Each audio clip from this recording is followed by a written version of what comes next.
Lijep pozdrav i dobrodošli na kanal Proizvodnja voća i povrća. Kao što vidite, danas pričamo o jagodama. Ovih dana aktuelna je tema o jednoj bolesti koja napada jagode, pri čemu čitava biljka zajedno sa plodovima vene.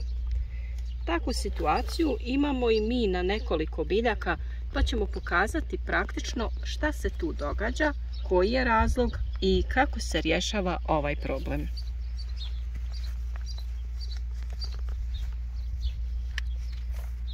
Mi smo jagode u proljeće posadili u ove saksije koje su dosta praktične jer se mogu slagati jedna na drugu. A pored svake jagode posadili smo i jedan češnjak.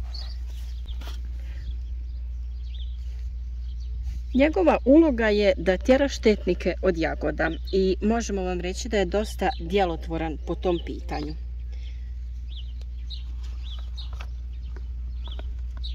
Osim toga, za nekoliko mjeseci ćemo imati i plodove češnjaka, što je još jedna dobrobit. Ovdje imamo dosta zdrave jagode koje već u prvoj godini daju plodove. A ono što zabrinjava dosta proizvođača jagoda jeste naglo sušenje biljaka, kao što vidite i ovdje.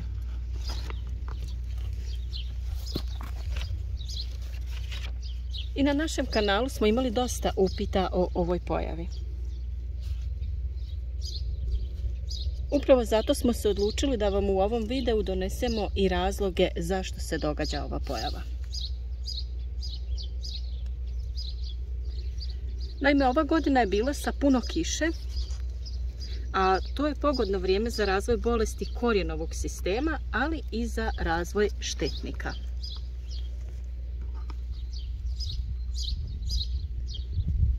Često su biljke jagode napadnute od strane ušiju, ali to nije razlog ove pojave.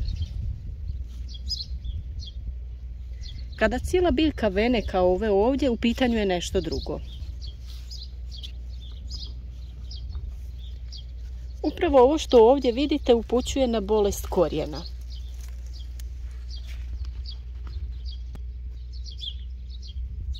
Ovih dana je vrijeme dosta toplo i korijen biljke ne može dati ostatku biljke dovoljno hranjiva, pa se događa ova situacija. Mi ćemo sada da izvadimo ovu jagodu iz supstrata da vam pokažemo kako to izgleda.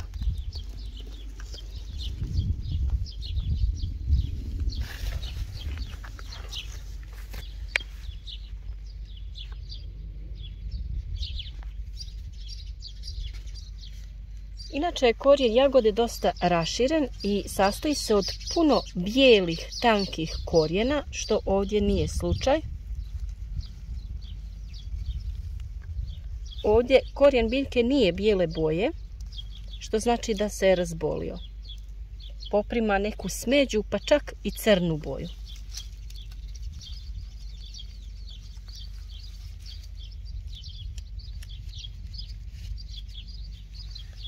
Kao što vidimo, korijen je počeo da propada i sada je pitanje šta mi možemo tu napraviti.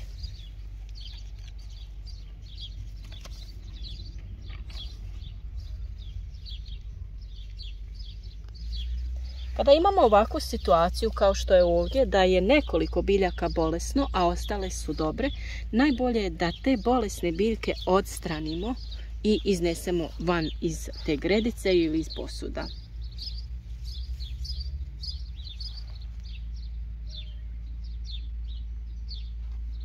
Naravno, na to mjesto gdje smo izvadili te jagode ne treba saditi ponovo druge biljke, zato što spore gljivica se zadržavaju u tlu i samo bi se i ta druga biljka razbolila, tako da je potrebno zamijeniti supstrat i temeljito očistiti ove posude ukoliko želite ponovno da u njih sadite.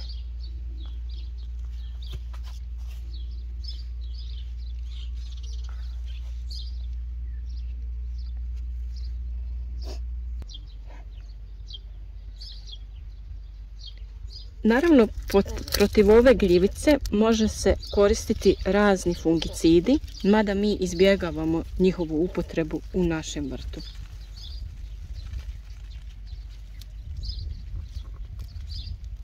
Ali naravno može se reći da se uspješno ova bolest može spriječiti sa upotrebom različitih fungicida. Ti fungicidi su najčešće na bazi bakra i preporuka je da se ne koriste u fazi vegetacije, već samo u fazi mirovanja biljaka.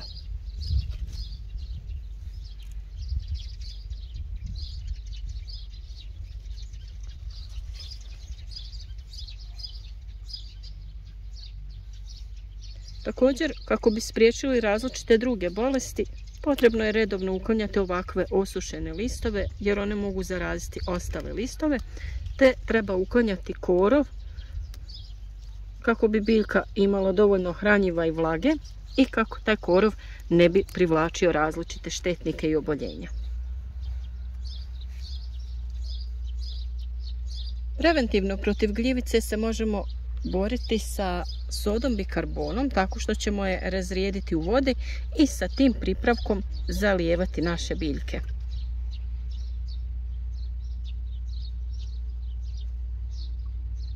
Naravno, takvi preparati se koriste preventivno prije pojave oboljenja, tako da je potrebno redovno svako 10 dana koristiti prirodne fungicide poput sode bikarbone.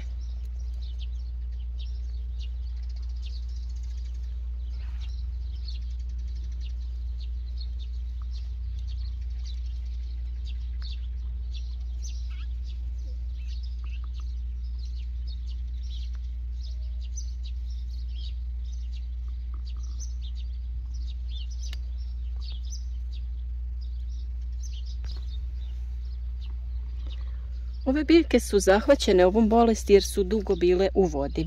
Jagoda naime nije biljka koja podnosi previše vlage. Jagoda se treba uzgajati u odsjeditom zemljištu gdje se voda ne može dugo zadržavati.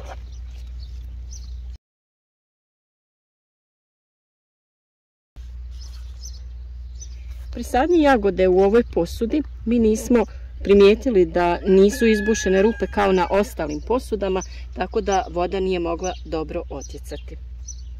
Zbog velikih padavina i kiše puno se vode zadržalo u ovoj zemlji, tako da je korijen biljke nažalost nastradao.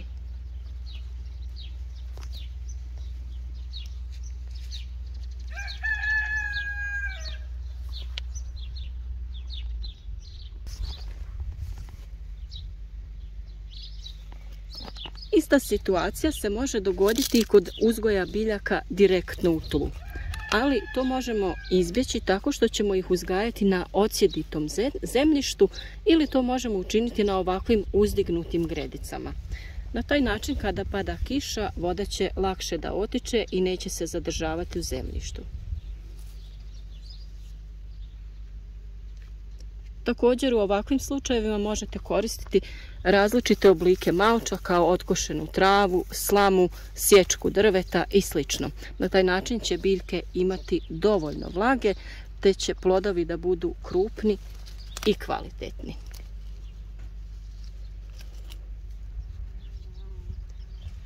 Također kada koristimo malč ne pojavljuje se toliko puno korova. Poneki koji iziđe na površinu jednostavno ga uklonite i biljke će biti zaštićene od štetnika i bolesti.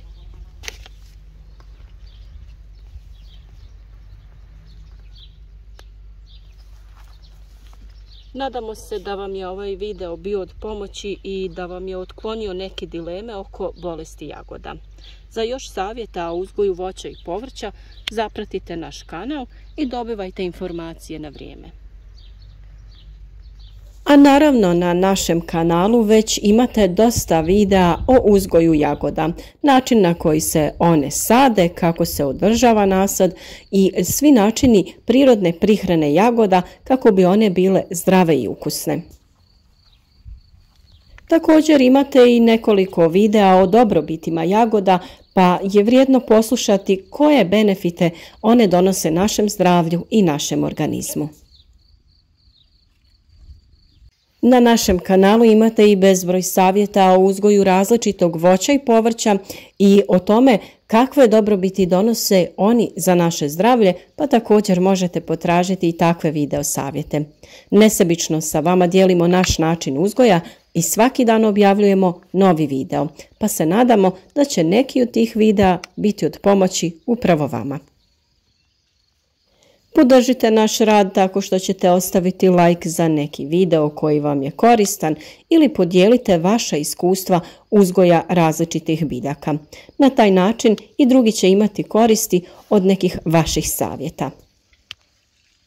A za sva dodatna pitanja uvijek smo za vas dostupni u komentarima.